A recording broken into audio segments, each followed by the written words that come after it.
ఆయన ఉండే మసీదు పేరు కూడా ద్వారకామాయి అని పెట్టుకున్నారు. దీని సాక్షాత్తు దత్తాత్రేయుడు యొక్క భక్తుడిని దత్తాత్రేయుడు యొక్క శిష్యుడు అన్నాడు. మరి దత్తాత్రేయుడు అంటే సాక్షాత్తు బ్రహ్మ విష్ణు మహేశ్వర్లే కదా. సో అందువల్ల ఆయన మతం మారి మన హిందూ మతంలోకి వచ్చాడే నేనైతే అనుకుంటున్నాను. అందుకే మనం హిందువులు అందరం కూడాను వేరే మతస్థుడైనా ఆయన మన మతం స్వీకరించి మన దేవుడి యొక్క భక్తుడిని శిష్యుడిని అని చెప్పుకున్నాడు కాబట్టి అందరూ కూడా పూజలు చేస్తున్నారు. ఖచ్చితంగా సాయిబాబా కూడా దేవుడే. చాలా మంది సాయిబాబాని పూజిస్తే కష్టాలు తక్కువ ఉన్నట్టుగా అంటారు. అంటే నిజమేనా? అంటే ఆయనని ఎవరైతే కొలుస్తూ ఉంటారో వాళ్ళకి ఎందుకు జరుగుతుంది అంటారు? నేను పొద్దుగా లేగానే భూతల్లికి ముందు తర్వాత సాయిబాబాకే మొక్కుతా. పక్కలకి లేవంగానే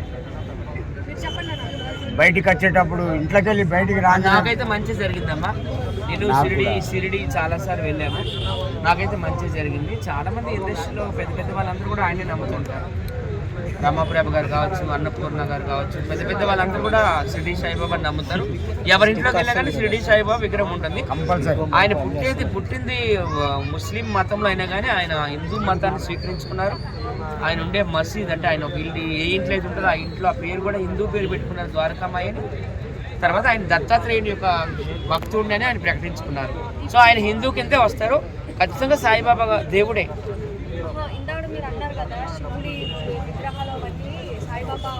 అది నాకు నచ్చింది. కాళ్ళ దగ్గర పెట్టదు. ఈ మధ్యకాలంలో హిందూ దేవుళ్ళ పైన, హిందూ సినిమాల పైన, హిందూ కవుల పైన విమర్శలు చేస్తున్నారు, విషయం కక్కుతున్నారు. సో ఈ సందర్భంగా ప్రపంచవ్యాప్తంగా ఇప్పుడు 800 కోట్ల జనాభా ఉన్నారు. అందులో మనం హిందువులమే 2 బిలియన్ అంటే 200 కోట్ల వరకు ఉన్నాం. సో హిందువులందరూ కూడా ఒక తాటిపై నిలబడాలి. మన సనాతన ధర్మాన్ని, మన హిందూ ధర్మాన్ని మనం సంరక్షించుకోవాలి.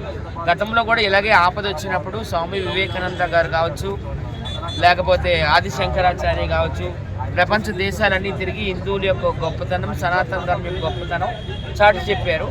తద్వారా మన హిందువుల యొక్క బలాన్ని ప్రపంచానికి తెలియజేశారు.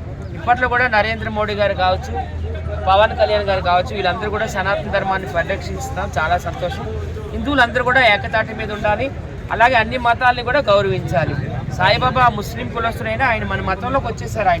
నేను దత్తాత్రేయుడి భక్తుడిని ప్రకటించుకున్నారు కాబట్టి ఆయన కూడా మన హిందూ కిందే లెక్క అనమాట. ఆయన కూడా ఖచ్చితంగా దేవుడే.